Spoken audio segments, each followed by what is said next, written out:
Hello everybody, this is Ariane Arsenault from La Fille de la Mer, and today I'm not making soap.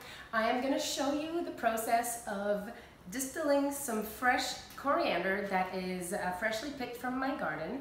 I have a beautiful copper still. This one is a column rotating Alembic, and I got it from Candles and Supplies from Cindy Rumpf Novak, and I've been using it quite a lot since I got it this summer.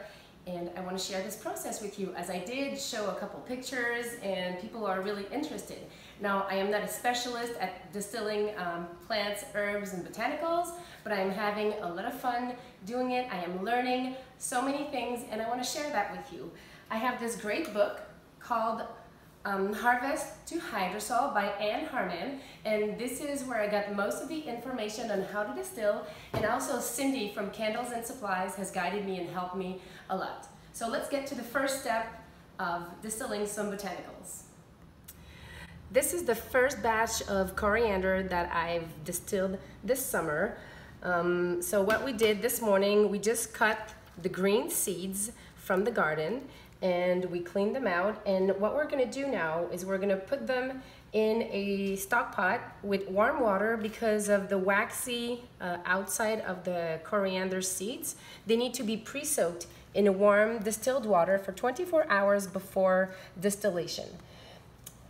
If you could be here and smell the hydrosol, coriander has a very sweet, green, and kind of a zesty, lemony scent. It smells so great, and I'm going to be using it to make some coriander soap.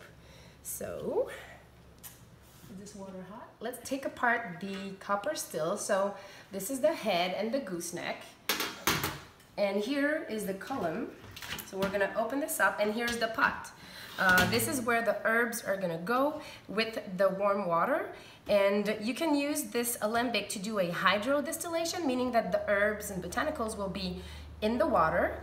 You can also do a steam distillation using this part to distill and the water being in the bottom, or you can do a combo, so a hydro and a steam distillation at once. Now for the coriander, I'm only going to be using the pot and the hydro, so I'm not going to be using this part, and I'm actually going to be closing it just like so, and then connecting it to the condenser. This will be filled with cold water that will allow the steam to go through the gooseneck and then cooling down, making the gas go back to liquid state, and we will collect the hydrosol from this part. So here we go, with the alembic on a scale, and I tared my scale. I'm going to start to introduce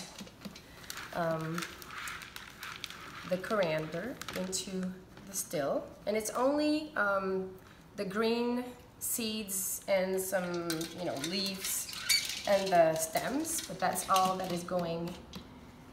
I've cut off all of the roots and everything else from the plant, and I know that I have about 1 kilo of coriander that I'm going to fit into this still. I already have 536 grams from the first bowl, and now let's go ahead with the second bowl.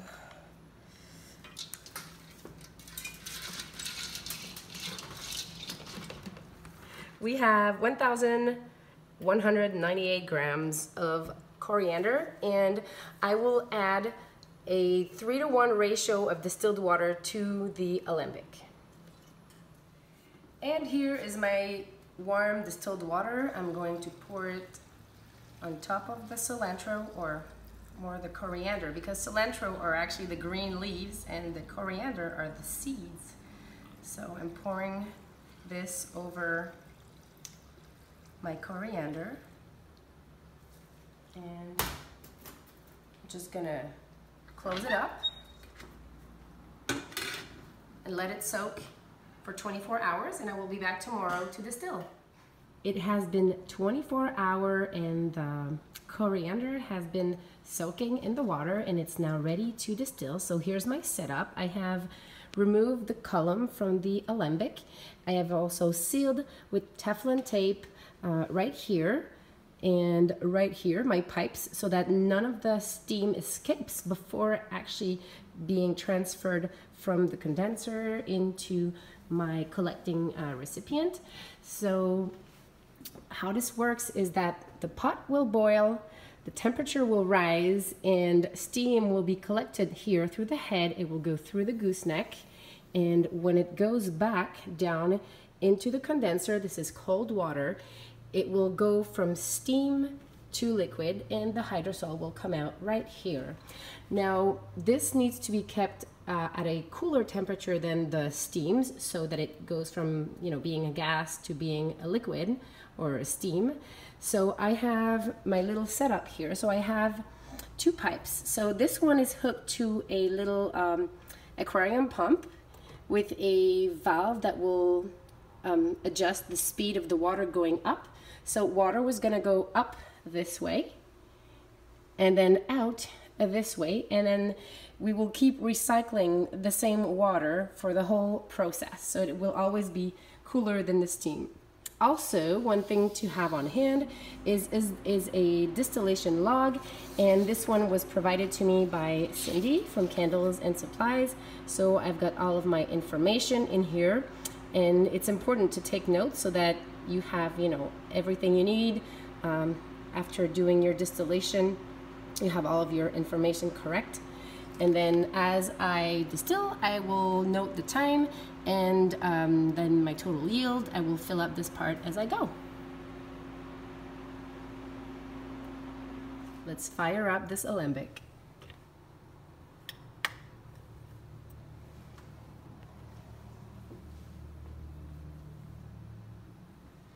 I can hear a rolling boil in the pot from this Alembic, and from the thermometer you can see that it is at 70 degrees Celsius.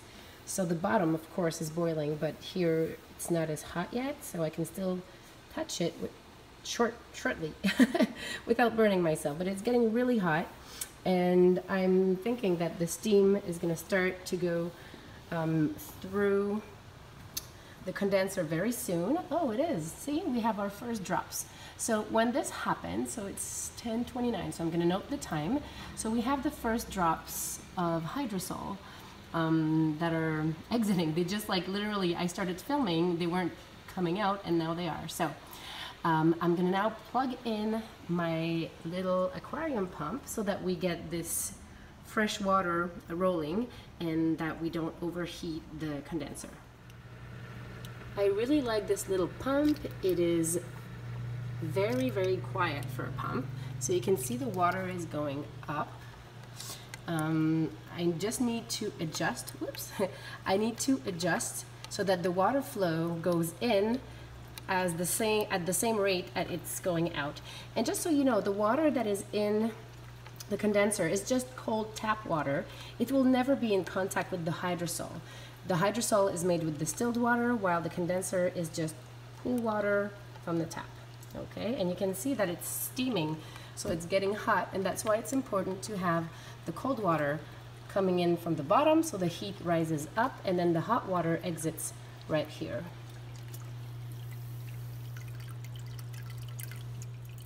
Here we have the tube where the hydrosol is exiting, so I have this little fine mesh strainer just in case there would be any particulates coming up with the steam, so that they get caught up in there and they don't end up in the hydrosol. It's also a very magical moment, as this is also when all of the beautiful aroma from the hydrosol starts to fill up the room. Coriander smells really green, smells really fresh and zesty. I really love this herb. All of our hydrosols are bottled in glass, clear bottles, and we keep them in the fridge at cool temperature and away from direct sunlight. The whole process of distilling this hydrosol took a little over an hour and a half, and I'm now going to show you the finished product. So I'm going to remove my pipe from here. There we go. And remove the little strainer. Whoops. Okay. And here is 2 liters of beautiful hydrosol. Of course, there's essential oil floating on top. I'm not going to bother separating the essential oil from the hydrosol because I made such a small quantity that I would have, I don't know, like not even 5 ml of the essential oil. So I'm just gonna bottle it and leave it in with the hydrosol.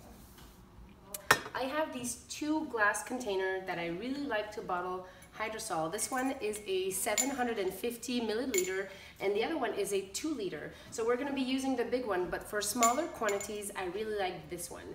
Both were purchased from SKS bottles in the US, and I cleaned them with 70% grain alcohol and let them dry upside down before storing any hydrosol in them.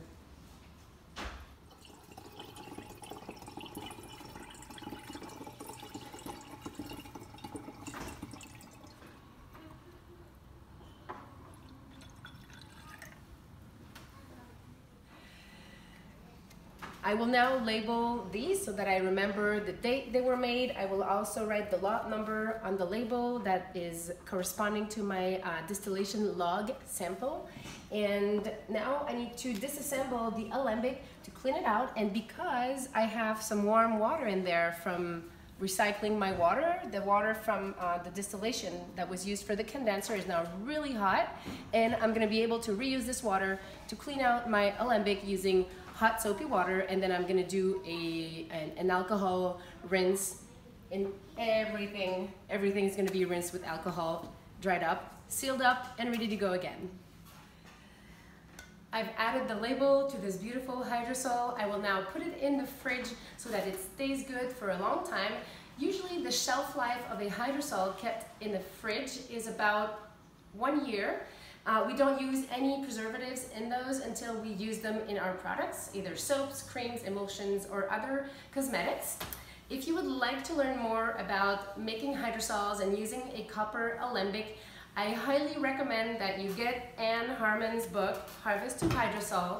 You can also, if you're in the Pennsylvania area and are near Candles and Supplies, I'm sure Cindy would be happy to let you know her schedule for distilling classes. And she also sells the Alembic, so you can get one. I didn't take a private class with her, but she has guided me using this Alembic and getting my setup perfect so that I would be able to distill at home, and we're thousands of kilometers away, so it's really something that is possible. I hope you've enjoyed this video. Thanks for watching. If you have any questions, please leave them down below in the comment section, and I will see you again very soon.